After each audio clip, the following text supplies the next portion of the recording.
welcome everyone to Cabinet today on Tuesday the 1st of April 2025. Attendance is as on the record. I've received no apologies, partly because everyone's here, so that's an easy agenda item. So on to agenda item 3, declaration of interest. If I can hand over to Polly. Thank you. I've just got the one from Councillor Sue Morgan in relation to agenda item 8, a personal non-prejudicial interest as a board member of the Education Achievement Services. Is that correct? That's correct. Thank you. Peter? I'm deputy to Sue on that board, so do I need to declare an interest? Yes. Okay, so I'll declare an interest as well. Personal non-prejudicial interest. Okay, thank you. Richard? I'm chair of the SRS board, so appointed by council, so it's a non-prejudicial interest. Okay, anything else comes up during the meeting, you're welcome to signal and I'll bring Polly in to give advice. Okay, so item 4 is the minutes from the Cabinet meeting on the 18th of February. Just to confirm those Cabinet minutes, everyone happy with those? No matters arising. Onto the action sheet at page 19. I believe there's no outstanding actions. No outstanding actions. So then straight on to item 6, which is the recycling strategy 2025 to 2030. And if I hand over initially to Sue Morgan. Thank you, Leader. Yes, the recycling report covers the strategy, which has been seen several times already by Scrutiny Committee and in various forms by Cabinet. So I'm not going to labour the messages of the strategy, and officers will no doubt take you through it in more detail. I just want to say that recycling is a key part of this Council's response to the climate and nature emergency, but before things even enter the waste stream, we need to consider how things can be reused at home or in business. And before that again, we need to consider how we reduce the level of goods and materials we are consuming. The reduce, reuse, recycle hierarchy, and recycling is at the bottom of that pyramid for a reason. Not that it's not important, but it is the least favourable of the options. Consuming less, finding more uses for things before we discard them, and then, and only then, recycling, and at the very last resort for those items which we cannot as yet recycle and cannot be reused in any form to be considered as waste. So, Welsh Government targets are important. They're mentioned frequently in this report, but they are a secondary consideration. The climate and nature emergency is our driving objective in this, and we're working with Welsh Government, and achieving those targets is important to us because of the fines, but particularly because of the greater purpose that we're trying to achieve. Having said that, the Torfaen approach is very much a holistic one, and increasingly so. We see the recycling world within that context of a broader approach to tackling climate and nature emergency. And we also pride ourselves on a distinctive partnership approach with our residents and businesses here in Torfaen. That agreement, that tacit agreement that they will do their part and we will, where we can, reflect their preferences, is really important and a distinctive part of the Torfaen approach. And it's worth noting that, two-weekly residual collections are becoming increasingly rare in Wales, but that our approach at the moment is to work with our communities in securing our targets in that way, through a willing and participating community, rather than big stick approaches. That said, the strategy makes it clear that enforcement is an honest-to-goodness part of our strategy too. We will engage, we will persuade, we will inform, we will communicate, but where necessary, we will enforce. Because we want a Torfaen in which consideration for our planet is at the forefront, but also consideration for our neighbours and taking responsibility for the things that we acquire and the things that we use is part of taking the pride in our lovely valley and also being a good neighbour and a participant in our community. So it's great to see that we are achieving progress. Despite the increasing targets, we are making progress. And you might notice that there's a slight glitch in figure 1 within the covering report, but the text shows the narrative behind that real improvement and the strategy has a table that accurately reflects that.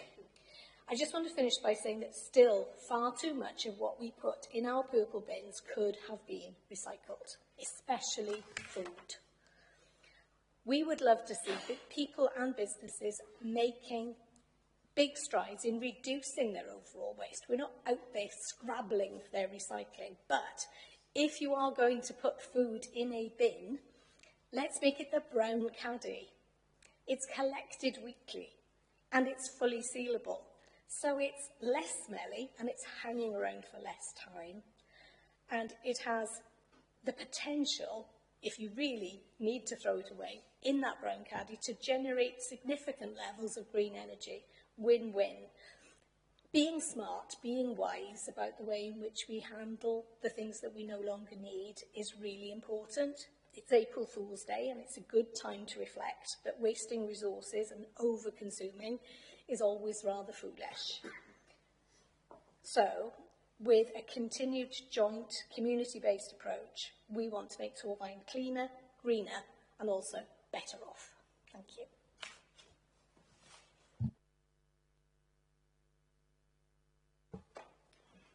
Thank you, Councillor. Thank you, members. Just to introduce the report, really, we're making, as the report shows, we're making steady progress towards achieving our recycling targets. The improvement over recent years has been very pleasing. We feel and we're confident we have a viable and deliverable plan for achieving our 70% targets. And we're sharing those with Welsh Government as well to build that confidence and support. The new recycling and waste strategy provides that clear direction of travel, which we, as Councillor Morgan says, which we will share and work with our communities to embrace. And that will be achieved through the 6 strategic objectives, which are obviously mentioned within the report. And I'll hand over to Claire Ketforth, who will take us through the report. Thank you. So as both Mark and Councillor Morgan have said, community engagement is a critical element of this strategy and really underpins the 6 priorities. Following on from public consultation, Torfaen is committed to work with its residents through door-to-door engagement, education and, as a very last resort, enforcement to help us achieve the target.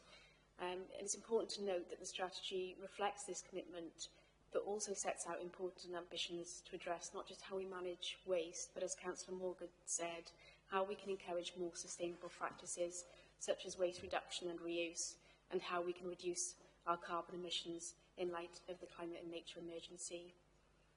So the draft strategy for Torfaen outlines 6 priorities. Firstly, to improve recycling services, and what we mean by that is ensuring residents have access to a good quality recycling service that encourages them to recycle.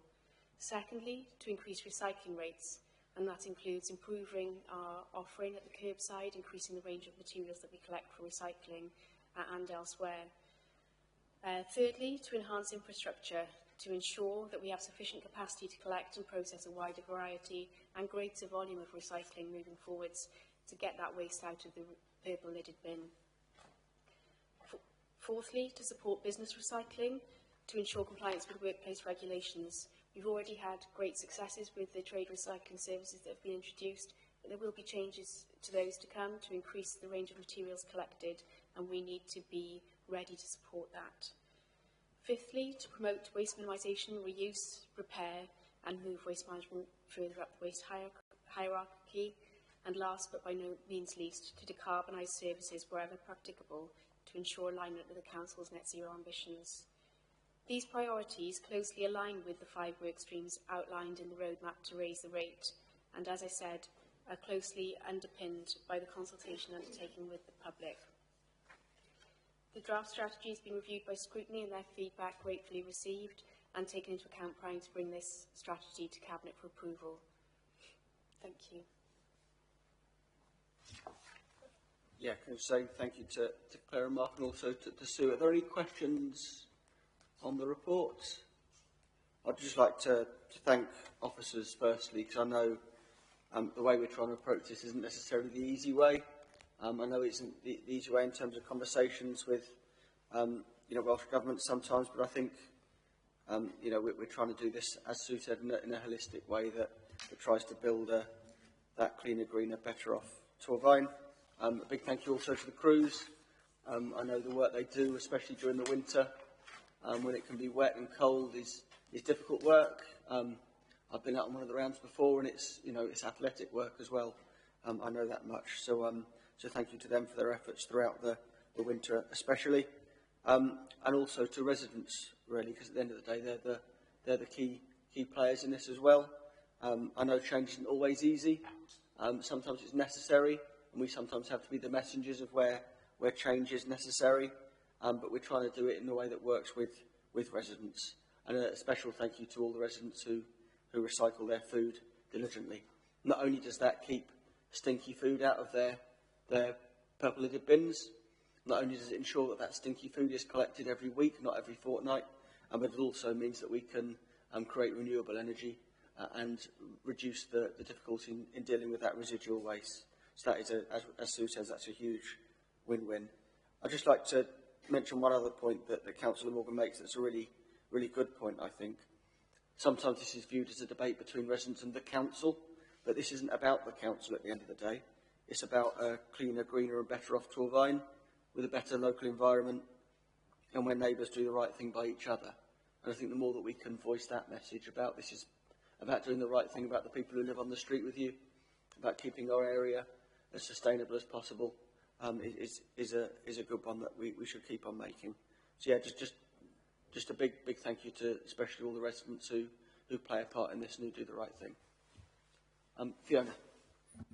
Thank you, Leader. I just wanted to say that I think it's a really comprehensive report. It's very clear.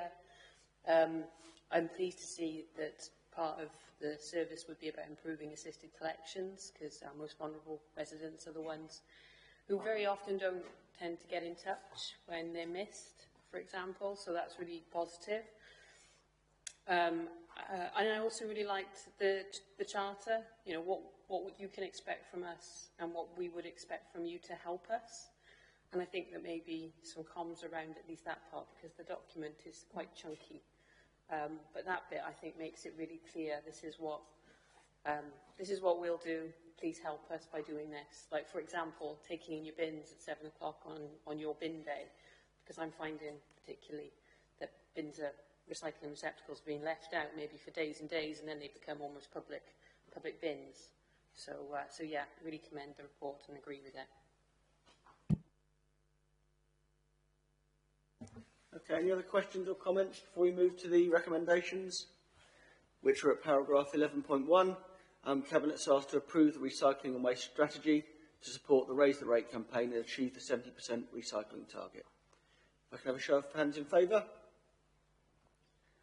That's passed. So thank you very much for the report, and yeah, look forward to continuing to work on this important issue of policy. Okay, item 7 on the agenda then, at page 59 of your reports, is the Levelling Up contractor appointment. If I can hand over initially to Jo Gordon.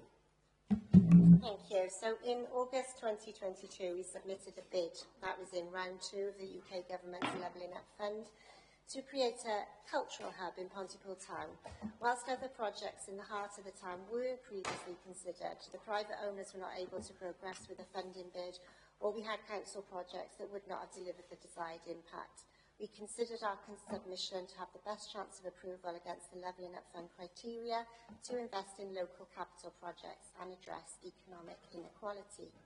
Our successful application to help transform St James's Church, now a derelict building, into a new restaurant to boost the nice town economy and attractiveness of the town, create a cafe at the entrance to Pontypool Park to tease the highest number of visitors to the park up into town, and to see improvements to safety and accessibility of Glan Torvine Road car park.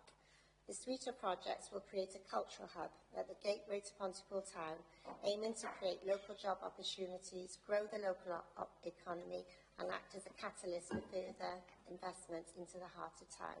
Just to note, St James's Church is privately owned and is not included in the proposed contract award.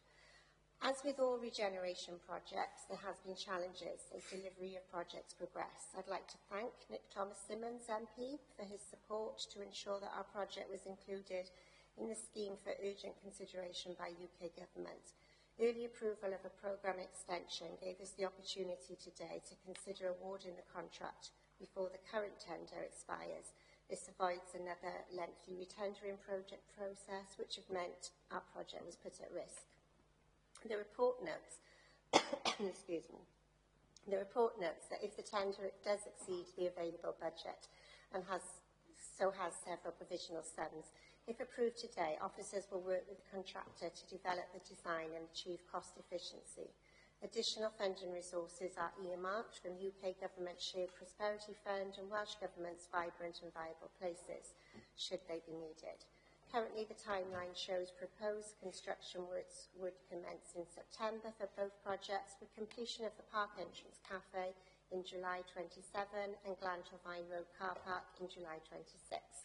Today's ask is that we appoint the main contractor to develop and implement the Council's led Levelling Up projects, and I'll hand over to Dave Leach, our Deputy Chief Executive, to give more detail. Thank you, Councillor Gordon. This is a really important step in moving the Levelling Up Fund projects forward. The funding award was made back in 2020 with a considerable amount of design work still remaining. That design work has now primarily been undertaken, so we're pleased to be at the point of moving towards a contract award at the minute. Some of the numbers in the report are coincidentally very similar, so I'll talk you through the numbers because there may be a degree of confusion around some of that. So the award from UK Government was for £7.6 million. That's the totality of the Levelling Up Fund grant towards the three components that include St James's Church. As Councillor Gordon has mentioned, the report in front of you today is around the contract award for two of those projects, the two that have been directly delivered on behalf of the council. That's the toilet block and the car park. We're requesting today an award of contract in the sum of £7.2 million for those projects. That incorporates all of the different funding sources that I'll talk through. The decision to proceed with the project was approved by UK Government back in January 2023. So project design, as I say, has moved forward at pace through that, and it's to create that high-quality food and drink venue that draws people up from the park, which is one of the town's busiest attractions, onto the high street, so that we can start to hopefully build that food and drink area within Pontypool that will attract people into the rest of the town as well. The invitation to tender was issued in July 2024.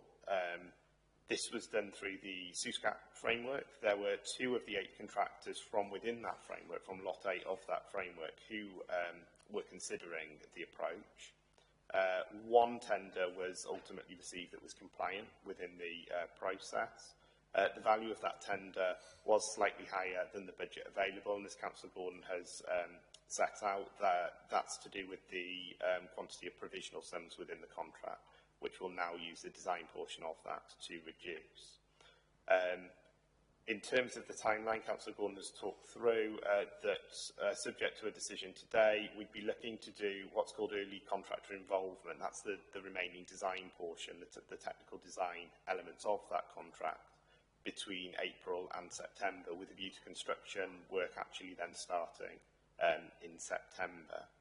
The budget provision is set out for members in section 4.11 of the report. That breaks down the original budget and the various sources of funding that contribute towards this project. Important to note there the allocation from Shared Prosperity Fund and from the Welsh Government to bring us up to that total budget that's been made available. So, subject to Cabinet approval today, we'd be looking to enter into a contract that allows for that early contractor involvement, so to allow for that design work to continue. There would be a break at that point if required. So if the costs during that design work didn't come down at the level that we would expect them to, there is an opportunity to break that contract at that point, but we wouldn't be anticipating that happening. And subject to a positive early contractor involvement stage, we'd move straight through then into construction works, as I say, with a view to getting on site with those in September. It's worth just drawing members' attention to some of the risks in Section 7, but also the activity being taken to mitigate those risks. There does remain a risk, as I've said, that following that design phase, the contractor isn't able to bring the project down to within that affordability envelope that we have for the project. In that eventuality, we've protected ourselves contractually through the way that the contracts are structured, and we've got confidence in the contractor that they'll be able to do so. They're already putting forward proposals around areas where they can reduce cost already. There is also a risk, because it's a package project that also includes St James's Church, there is a risk that the third party who owns St James's Church may look not to proceed with that project. That's not likely. The conversations have been extremely positive. Understandably, the property owner was not willing to enter into contract with us until the contract extension from UK Gov had been granted, because the conditions would have otherwise meant an impractical completion date for them to achieve, which wouldn't have been achievable. But we're now confident that they should be able to achieve that, and we're looking to finalise the legal arrangements with them over the coming weeks. There is a risk there that if that owner did withdraw, that would impact on our cost-benefit analysis, at which point we'd enter into discussions with UK Government. But as I say, we're not anticipating that that will be required. The final one, just to draw members' attention to, is that whilst an allocation has been made within the Shared Prosperity Fund transitional funding to meet the total project costs of this scheme, we're waiting on final approval of those funds through the mechanisms that are in place, with RCT as the regional lead, just to confirm that that's available. But again, should that not be available, there would be another decision point then, and the contract terms are suitable to allow us to break if we need to there. So the ask before members today is that members approve the award of the main construction contract with that ECI element in it, the design element in it, to the sum of 7.2 million following the SUSCAP tendering process that we've been through. Okay, thanks, Joe and Dave and Carla, for your work on this. Any questions? Right. Are we happy then to move to the recommendations at page 65, paragraph 11.1? I'll have a show of hands in favour. That's carried. Look forward to further reports as this progresses. Okay, question number 8 then. Report number 8, I should say, is at page 67 of your agendas, which is the Welsh Government Middle Tier Review of School Improvement Services. I'll never hand over initially to Richard.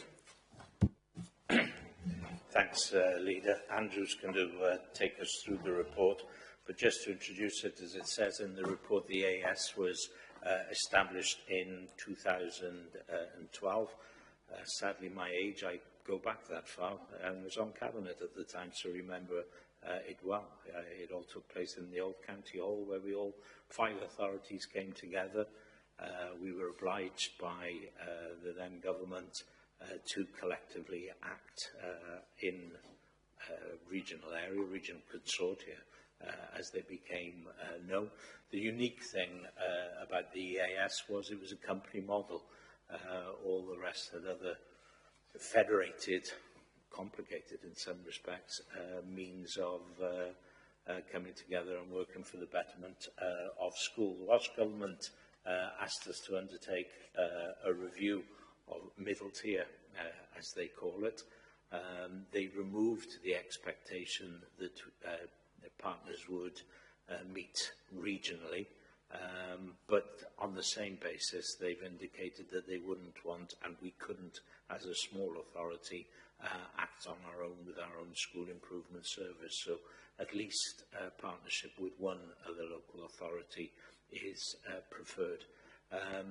We went out to consultation, and we submitted our draft consultation tail end of last year, October, and this has been accepted by the Welsh Government. The purpose of the review is set out in the report, 3.1 to 3.7, and I'm sure Andrew will take you through parts of that. And the 3 options that were developed from that are set out in section 4. We've putting before you today that we work up the option 2, we develop, not work up, it's worked out. We're going to further develop option 2, and the recommendation is that we do so. We commission our school improvement service with the EAS, and then officers will go away and develop the governance structure around that, taking it from what was to a more authority-based, not authority-based, authority-focused governance structure with the appropriate people taking the right decisions. And having muddled my way through that, Andrew will explain it far better than me, so over to Andrew. Morning, everybody. So, as Councillor Clark said, there was the middle tier review. The key findings that came from head teachers across Wales, and which were echoed in Torfaen, was that professional learning support for schools was overly complicated. There was too much choice for them. There was a significant amount of change within the system of education in Wales, and head teachers were struggling to grasp that. And that school improvement services generally acted as a done-to model and not done with head teachers.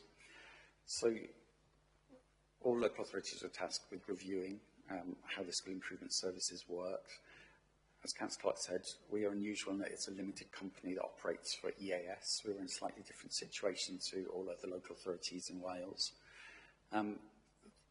Most local authorities in Wales now have operated a model where they're bringing staff back from regional consortia into employment within the local authority. That's because historically they were generally employed by the local authorities, so it was a much more simple transfer of staff. What we're proposing here is that the EAS remains as a limited company, that there would be 4 local authorities that would be full partners in that, including Torfaen, Monmouthshire, Blaenau Gwent and Newport. There would be an aspect of the company provision that would be sold to other local authorities for professional learning. So there are 2 other local authorities that are considering buying into that aspect of provision. For keeping the company as it is, it's financially prudent. Exiting the company or reducing at this point would involve significant costs. For revising the governance structure, it enables us to have more local ownership of the provision. And the way we propose to do that is look at company board members, but also have a local school improvement group that's informed by governors and by head teachers that more directly influence the provision offered by EAS. The strength of the model is documented. We've had really positive inspection outcomes. Our own local authority inspection has been positive in the autumn, and it recognised the strengthened relationship with the EAS. Head teachers have also fed back it's been a much more strengthened relationship over recent years, and there is a degree of more local control. There was the question of, do we just keep with the status quo? But that doesn't reflect the demands that have come from leaders across Wales for the middle tier review. The element of governance and more local informed provision is a key tenet that came out from all head teachers. Aligned to this, there's also a national professional learning body that's been established by Welsh Government. So they will operate alongside our local school improvement services and provide professional learning that's more holistically needed, such as qualifications for head teachers and learning around numeracy and literacy development, which are national priorities. As the 4 LAs that are intending to work together in partnership, we met with this national body a couple of weeks ago, and they actually recognised there was elements of strength in what we're doing. So our school-to-school working that already exists locally, where head teachers partner with each other, where heads departments work with each other, where they've developed frameworks to develop teaching and learning. They've taken that as good practice. Specifically from Torfaen, they very much like the cluster governor professional learning and the cluster working for governors that we've developed. And again, they intend to take that as an element of good practice. This proposed option 2 will enable us to sustain that and continue to build on that locally developed work. So, in short, there's 3 options put forward. It's the status quo, it's the retain EAS as our school improvement partner with 4 local authorities as full partners, but a revised governance model, so it's more local control. The third model was a just a purely Torvine school improvement service, but this would be really financially challenging for us, particularly as a small local authority. So the recommendation is to proceed with option 2. Okay, that seems a really clear sort of outline of the options there and why we feel option 2 is the best of both, both revising those governance arrangements whilst continuing to maintain the benefits of the work that's been done. Certainly over the last couple of years, I've noticed the real strengthening of that relationship between the authority and the AS, and the feedback, as you said, has come from head teacher and I guess has been triangulated by the inspection reports that we've had. So really happy with that recommendation. Any questions before we move on to Sue? Thank you, Andrew. I'm just interested in your view on the professional learning arrangements and how EAS will dovetail with those arrangements in this new regime. How do you see that working? Do you think EAS is well placed to do that? Yes, okay. So last year we refined the professional learning offer locally, and that included having a marketplace within the Civic Centre for Heads to come. So there was, again, a much greater informing of what EAS should be offering. The national model is being developed at the moment, so I'm satisfied that they felt it was good practice here that we can dovetail with, but it is a work in progress. The other positive aspect is that at least 2 other local authorities want to buy into the professional learning offer for EAS. So there's a recognition of the strength of what we've already got, and that the fact that a lot of it is school-to-school delivered. It's not a group of staff who've actually been out of school for a long time. It's about current practice within school. So whilst it's a work in progress, I think there are strengths locally that we can celebrate and build on. I guess my question would be about the sort of the front line of that offer, really, because I guess the school improvement offer is about getting that balance right between people who are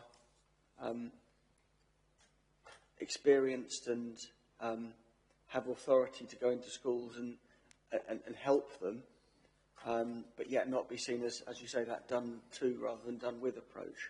It's about getting that balance right, I guess, is the key to that sort of school improvement offer. Not everybody can be a school improvement partner. A very successful head teacher isn't necessarily going to be a good school improvement partner, because they need to be able to challenge and they need to be able to be very open about areas for development within the school.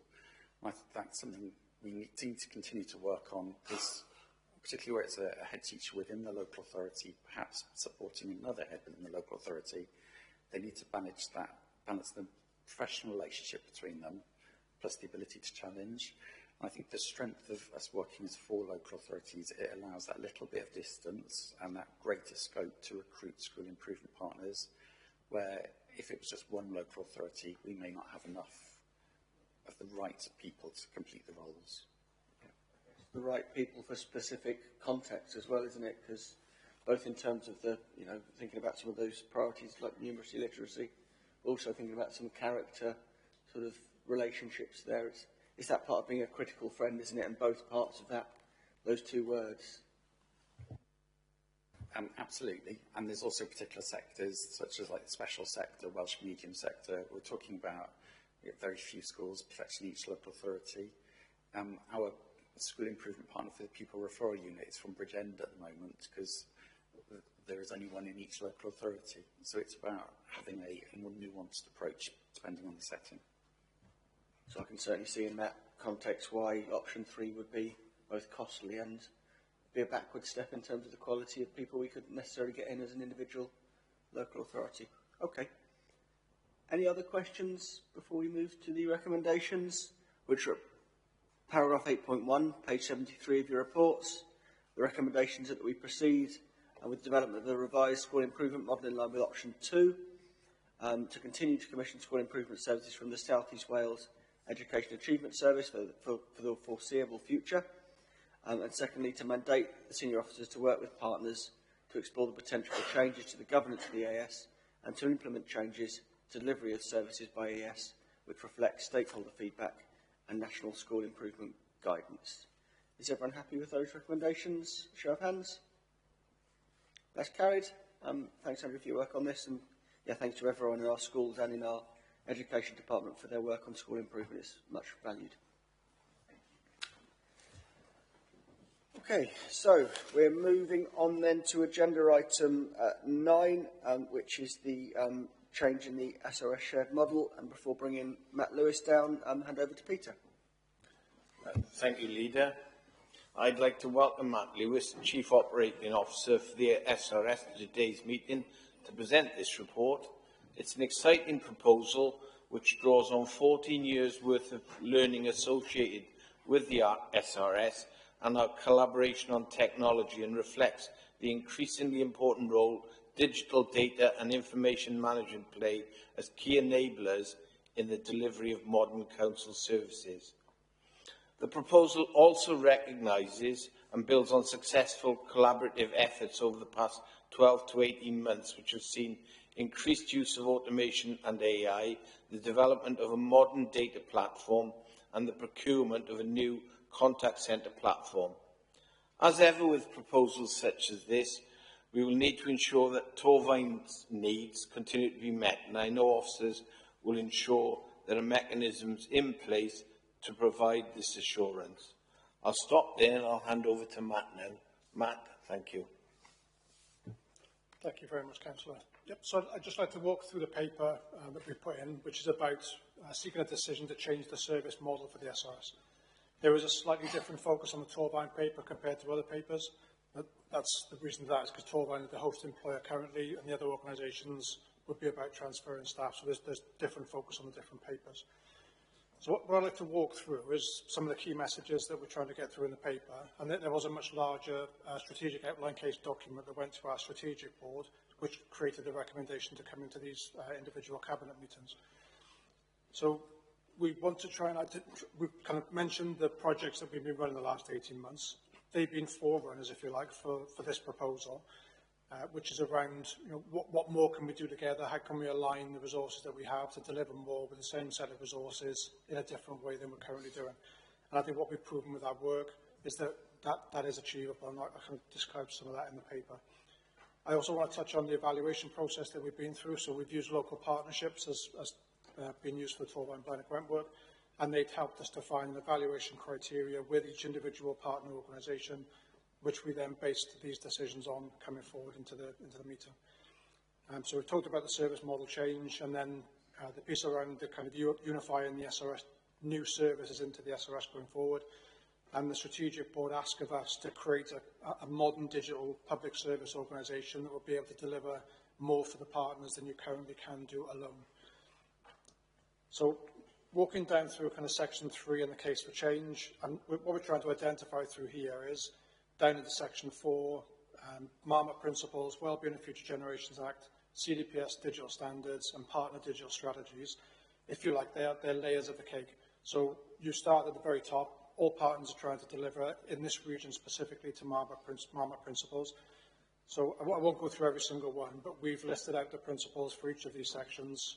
Much more detail in the strategic outline case, but for this document, just to show why we think that moving in this direction, a shared service for digital data and information management and governance would better allow us to deliver to some of the Marmot principles. Same for Wellbeing and Future Generations Act, same for the CDPS Digital Standards Service for Wales. So again, we are working with organisations like CDPS and Welsh Local Government Association on there is an opportunity here from the start for them to be embedded into our work. We're doing something quite unique and different here, which other organisations aren't doing, and there is a chance for them to prove something here on a scale at which they haven't been able to before within our work. So they're very interested in working with us, not sure to what extent yet, but they would be embedded into our work. So we'll have a kind of check and balance on this work as we work our way through with the organisations who own these standards for Wales right from the very start. So that's hugely positive for me. And then if we move down to section 4.5, as part of the work, what we did, we looked at all the digital strategies across the partner organisations of the SRS. And what we've proven through that is if you draw a line right through the middle of all your digital strategies and you focus on delivering a core set of activities, no surprise, you will deliver the bulk of what each individual organisation has written down as their digital strategy, data strategy and information management. And what we've kind of summarised there then is a set of missions or activities or objectives or goals, projects, and it's all the same meaning, but what we're doing there is we're showing that if you deliver to these focused areas, you would then deliver to each partner's digital strategy document. And what we've done with some of the workshops actually is we've taken statements from each individual digital strategy, from the digital standards, from Marmot principles, and put them up on a screen. And people find it quite challenging to identify which one is actually in their own document because they're all so similar. And you would expect that because we are all local government organisations trying to deliver to the same set of principles. So when we work our way down into section 5, we just put the evaluation process in there, so there is a set of criteria. We did an assessment. When I say we, I mean what we call the Futures Group, so it's a senior representative from each partner organisation. They performed a review from their own individual organisational perspective against these criteria on point 1, which was stay as you are. So if you stayed as you are and didn't share service or didn't collaborate, how likely are those things to happen in that evaluation criteria table? And then the second position, which was if you were to share resources or share services or come together in a shared digital data service, what's your assessment of being able to deliver against those evaluation criteria in that perspective? And what we saw was, broadly speaking, sea of red, some amber in the first position. So if you stay on your own, there are all these risks. And then broadly speaking, when you move to the collaborative position, it's more green with some amber. So each individual organisation felt actually we feel that we are more resilient if we share services, we feel that we will avoid duplication if we share services, and we are able to better realise benefits and savings if we come together in a shared service delivering to the organisations. So again, for me, having the kind of 14, 15 years background of the technology shared service, that comes as no surprise. That is what we have seen, and we can quite well document that as a kind of end result for us. So section 6 talks about the resources that were included, the scope of the functions within each of these. So it documents what kind of things are included in the digital service, and then all of the roles that are included within that. So that's section 6.1, just over the page there. There's all the roles. And the table to the right, which is the 33%, that's just showing all of these roles will be shared across Blaenau Gwent, Monmouthshire, Torfaen. And they will be shared in the shared service equally across all partner organisations. And then at the bottom of that page, there are a few roles there which are Torfaen specific.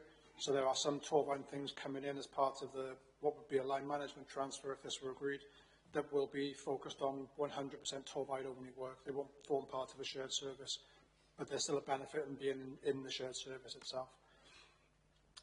So over the page then, just above the bit for section 7, there's the splits there. There's a current budget before, there's a proposed budget after. So there is a saving of different volumes for different organisations. That saving is because one role that's currently vacant across one of the organisations will kind of drop out as part of the sharing, because you won't need multiples of the kind of head of role, if you like. So there is a head of role vacant in one of the organisations that won't get filled. So that's why there's a saving in there in that difference column. And there's a cost to the Torfaen only resource. That's as it is today, so that doesn't change. It's the same tomorrow as it was today. Section 7 then is the same for data. So digital is more straightforward because all the resources exist. Data is slightly more complicated in that it requires an investment case to come forward because all the organisations currently have gaps in the data space. No one has these resources currently sat doing these things in the organisations in the kind of intelligence or spatial or predictive analytics type space. Some of these are new things that the organisations want to take advantage of. So we will bring forward an investment case to the May Strategic Board, which will come back into this meeting at some point. But that section there describes the current data resources in Torfaen specifically, and they will transfer across with the line management of the current head of digital when that alignment happens across to the SRS on May 1st, if this is agreed. Section 8 then is the same principle, but that's for information resources. So that's when you've got your 3 pillars, you've got your digital, your data, this is the information. So same again, the roles in the green box there is section 8.1. They are in the current line management of the head of digital and customer in Torfaen. They will come across as that role is realigned to report into the SRS. Section 9 is some of the risks that are involved that came out in the business case. all kind of standard stuff, I guess. You know, it's different, it's change, something's happening, we're moving from one place to another, governance will change, and it will be a different way of working for those staff that come across into the shared service. And I think we've got a very good history in being able to manage that and manage new organisations coming into the SRS all the time. So again, we're not concerned about any of the risks that appear in this table. We will manage them appropriately. And working with Dave on the Torvine side, you know, we will make sure they're all managed as we need them to be. Section 10 then is the timeline. So if we agree the recommendation today, there's a realignment for the head of digital into the SRS from May 1st. Digital data and information teams come across with them. And then for the other organisations, there are May cabinet papers, which would then, if agreed, result in a potential transfer between August 25 and April 26 for digital data and potentially information management resources as well. So it's very much a journey and path we've trodden at the SRS. It's kind of those same engagement, consultation type exercises we need to run with staff both within Torvine and within the other partner organisations as to what that future looks like. Section 11 then, I touched on the finance pieces, so that's just a replay of the bits that were in the tables above. 11.2, there are operational budgets currently within Torvine that would need to remain in Torvine, so they would move across to Dave's management of the budget. Parts of funding, I guess, that are specific to Torvine that you wouldn't really see in a shared service, so that's why they stay outside. We've been through quite a lengthy consultation process with this. We've had people from the partner organisations involved from as early as April. It's been through Finance and Governance Board, Strategic Board, and all the correct kind of people it's been through in Torvine as well to get to this position. So we get to the end there, 13, with the recommendation of agreeing to a change in the shared model of the SRS to add digital data and information governance services to the existing technology practice that we have. And lots of different phrases outside. You might hear it as DDAT or GDAT. There's lots of different ways of describing this, but we are looking to put together a really strong modern organisation which is based around technology, digital data and information management services. They all fit together really well, and it's a very good time to do it for us. Thank you very much for your time. Great, thanks Matt. And for me, I think there's a common thread here with the last agenda item, isn't there? It's about working together on something where it makes sense to do so. I note the paragraph on risks, but I guess there's far more risk of not changing, of trying to stay the way we are. This seems to me to be a way of doing things better. Doing things once, this is often the sort of the phrase we've used over the years with the SRS. And as Peter says, of drawing on the experience we've had. Cost avoidance, I think, is an important part of it, as well as reducing the cost, as outlined in paragraph 11.1. You know, those savings to each authority. But also better outcomes and faster progress on something that's an important agenda at the moment, certainly. I also like how the report links it back to the Marmot principles and to the Welfare of Future Generations principles and ways of working, which I think shows that as an organisation we're trying to make sure they're not just present in the direct decision making and the direct service areas, but also in everything we do behind the scenes as well. I think that's very important in how we arm our staff, certainly thinking about digital data and information services to, you know, chase the outcomes that we're looking for to meet those Marmot principles. So I'm really supportive of this. And one question I had is I understand trade unions are being sort of consulted on this as part of our commitment to working in a way that does right by our staff and also the social partnership principles. Yeah, absolutely. And we've worked, before we got to this place, we met with staff and union rep individually in each of the organisations. So it's not just Torvine, we've also done the same in Blaenau Gwent and Monmouthshire's then next week, so all staff are aware. But that link very early on, bring the union representative into those conversations is critical for us. And they are really, really supportive of what we're doing. Great, thank you. Any other questions? Sue. I note that one of the risks is around the differences in organisational cultures, and I'm conscious in Torvine that the issue of those who prefer not to interact digitally with the council and the principle that it's digital first but not digital only has become well embedded as a cultural principle here in Torvine. Do you think that is shared across the partner organisations and can be preserved as a principle going forward? I think it can.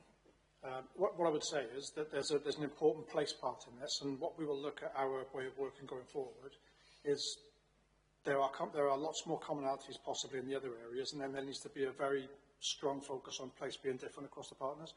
And one of those place differences might actually be that there are different levels of adoption or inclusion across the organisations.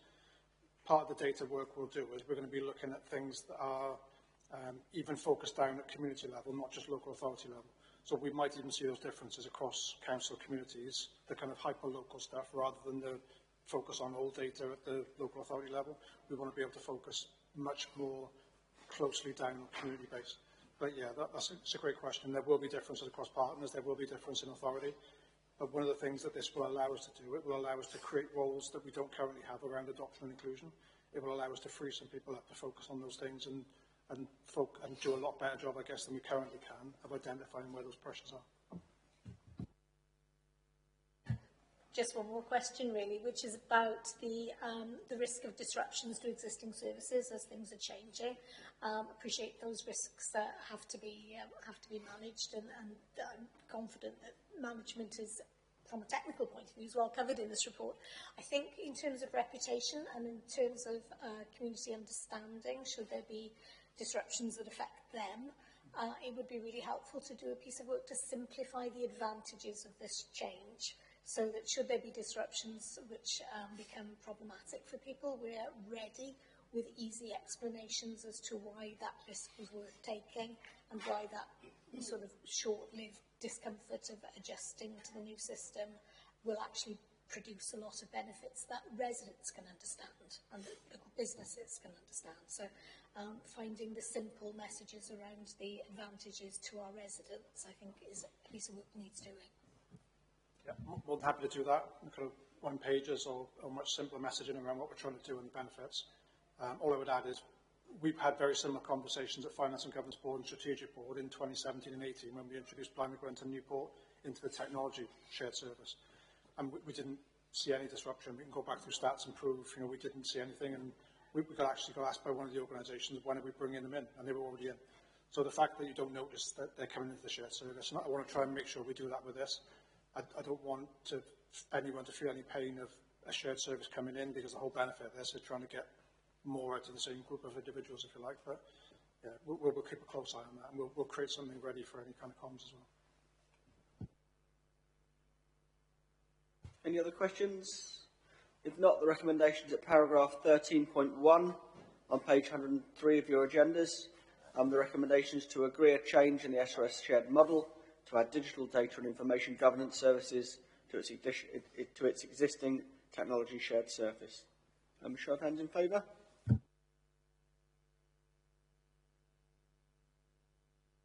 That's carried unanimously. Thank you, Matt, for your hard work on this.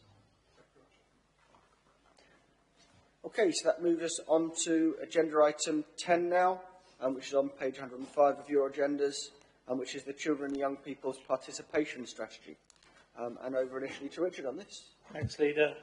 Article 12, as the report says, of the United Nations Convention on the Right of Children outlines the right for children's participation in all matters affecting them, and probably more important, that those views are acted on meaningfully. It's a key feature of the devolved Welsh Government that we support this charter, and certainly something we as Wales should be proud of. The strategy sets out how we will, as an authority, meaningfully do this within Torfaen. There is already a strong foundation within Torfaen to build upon. Many local public service organisations, including the Education Service, are holders of the National Participation Kite Mark. We have Torfaen Youth Alliance, Rebel Youth, who successfully took over the council. Perhaps we should let them run with that, who knows, and various youth councils and school councils in our area. This participation strategy will plug the gaps, if there are any. It will set out templates how groups and organisations can better involve young people. And as good as I've said, we are in this, even recently in the Eston inspection a few years ago, one of the recommendations there was to develop the strategy to better involve children and young people. So that's a short overview. Neil's going to take us through, and I'm told that Philip will answer all the tricky questions. So good luck, Philip. Neil. Thank you, Councillor Clark, and good morning, Cabinet. This report on the Children and Young People Participation Strategy is seeking that Cabinet agree to adopt this strategy for the period 2025 to 2027. By adopting this strategy, it will provide the Council with a basis for supporting children and young people to access their rights under the United Nations Convention on the Rights of the Child. The Convention states every child has the right to express their views, feelings and wishes in all matters affecting them, and to have their views considered and taken seriously.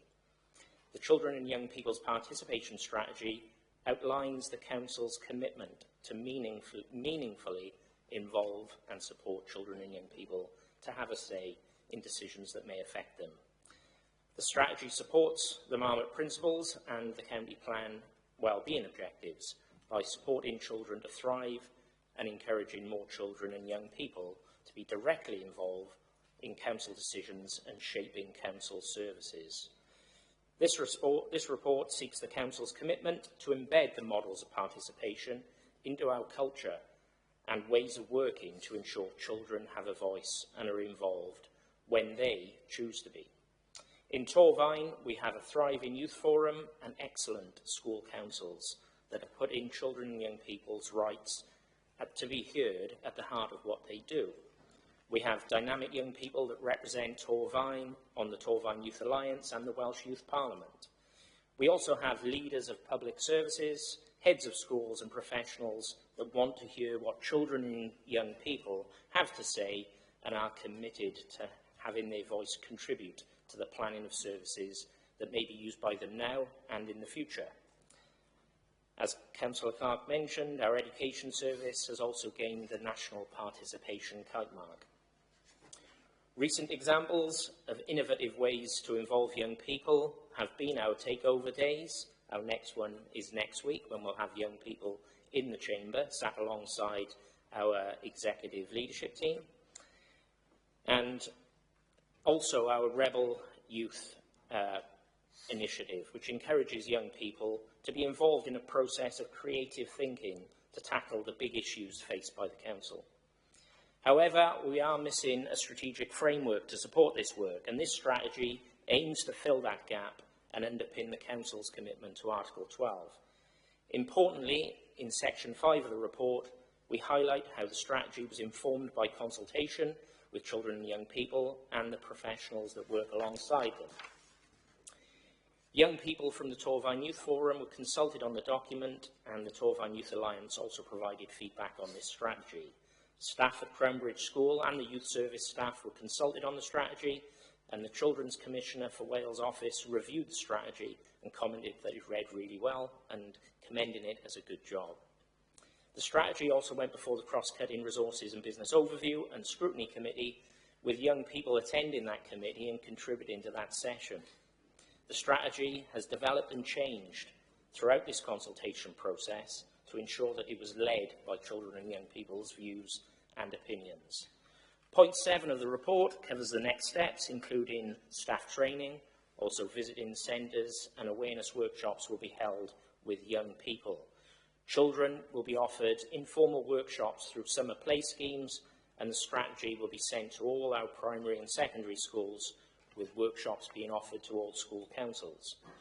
The strategy also builds upon our existing public participation strategy that was approved by Cabinet in 2024 and fulfills an Estin recommendation to develop a participation strategy specifically for children and young people. Thank you, Cabinet. The recommendation is to adopt this strategy, and myself and Phil, who wrote this report, are happy to try and answer any questions you may have. Thank you both. Yeah, I really welcome this strategy. I think it's great to see that consultation that's gone into it. I really welcome that, and I guess my question is about how we move that from consultation more and more involvement. I think the Chief Executive and myself are both really keen to get young people involved in this chamber and beyond in the council as much as possible, because very often they will ask the questions that you know, other people won't. And I think that's the kind of sort of constructive challenge that's really useful, as well as, of course, the benefits to them of that involvement as well. I know the takeover days, the Rebel Youth things are something that Stephen is really keen on. I think that they can only be a good thing. I guess my question is, looking at page 16 of the strategy itself, the question of how we'll check that the strategy is working. How will we sort of see reporting back? You know, is it worth having a regular report back every year or two to see how we've sort of lived up to the promises in this, and how we are actually getting young people involved and taking forward their suggestions? I think very often in today's society, especially on social media, young people are viewed too much as a problem, or a negative thing, or people to be spoken to or told things, as opposed to people with as valid a stake in our communities and our society as anyone else. How we develop that and how we report back on the job that we're doing on it, I think is an important part of taking this strategy forwards.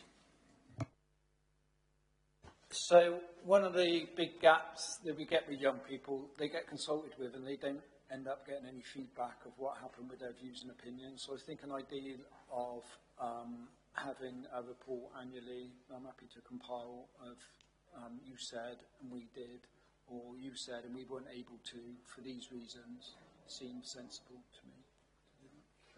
That'd be good to give them that confidence then, that when they do raise something, we get back to them to say what we've done about it, what may have been possible, what hasn't been possible and why. And as you say, get that feedback loop to bring more confidence that if they suggest something, it's not just going to be sort of disappear into the ether. That's really good. Also, Anthony, something that Stephen has asked that we do is provide an update on service user perspectives annually. So this will be captured in that as well. Probably more for next year now, as this work embeds, but certainly what we've done this year so far with young people will be captured in that report. Yeah, because of course young people are important service users as well. I mean, if they're under the age of 18 living with their parents, their name might not appear on their council tax bill, but their perspective on how local services affect them is just as valid as anyone else's. Peter. Thank you, Leader. I welcome this report and I welcome this strategy, Neil. I just wonder, how do you get the harder to reach children to engage in this process?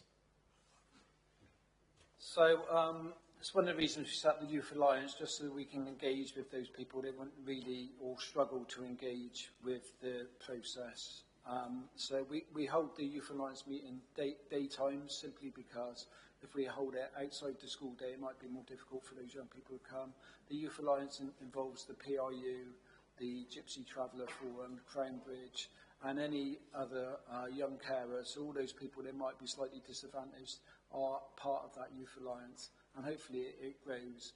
And also with those young people, they've got professionals working alongside them normally, so it gives them better opportunity rather than have to do something on their own. They can come along to the Alliance with their workers or their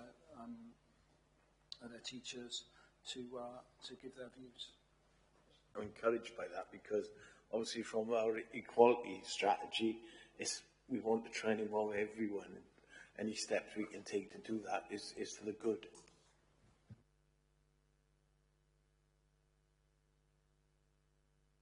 Okay, yeah, so is everyone happy with that principle, first of all, that we do have a regular reporting back mechanism? I think that'd be really good to just sort of hold our feet to the fire to make sure we're following through the strategy. I'm really keen on that.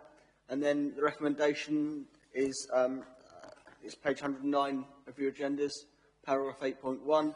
It's for Cabinet to agree to adopt the Children and Young People's Participation Strategy 2025 to 2027.